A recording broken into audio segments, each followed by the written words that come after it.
एक बूढ़े सेठ थे। वे खानदानी रईस थे।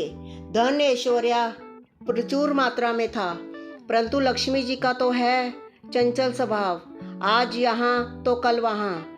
सेठ ने एक रात को स्वप्न में देखा कि एक स्त्री उनके घर के दरवाजे से निकलकर बाहर जा रही है।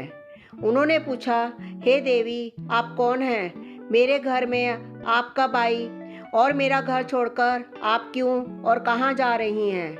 वह स्त्री बोली, मैं तुम्हारे घर की वैभव लक्ष्मी हूँ। कई पीढ़ियों से मैं यहाँ निवास कर रही हूँ, किंतु अब मेरा समय यहाँ पर समाप्त हो गया है, इसलिए मैं ये घर छोड़कर जा रही हूँ।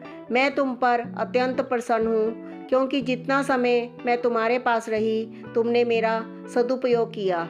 संतों को घर पर आमंत्रित करके उनकी सेवा की, गरीबों को भोजन कराया, धर्मार्थ कुएं तालाब बनवाए, गौशाला व प्याऊ बनवाई।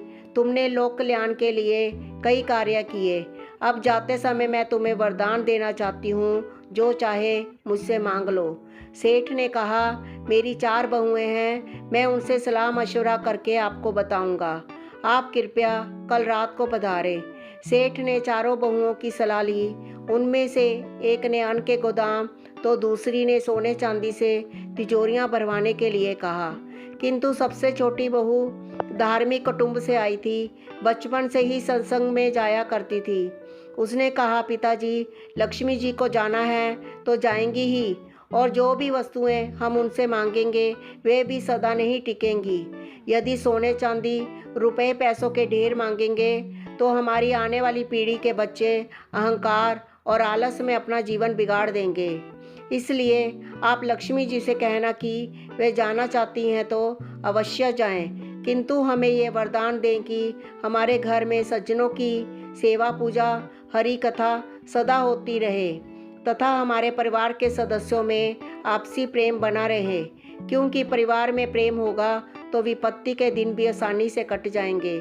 दूसरे दिन रात को लक्ष्मी जी ने स्वप्न में आकर सेठ से पूछा, तुमने अपनी बहुओं से सलाह मशवरा कर लिया? क्या चाहिए तुम्हें? सेठ ने कहा, हे माँ लक्ष्मी, आपको जाना है तो प्रसन्नता से जाइए, परंतु मुझे ये वरदान दीजिए कि मेरे घर में हरि कथा तथा संतों की सेवा होती रहे तथा परिवार के सदस्यों में परस्पर प्रेम बना रहे। ये सुनकर लक्ष्मी जी चौंक गई और बोली, ये तुमने क्या मांग लिया?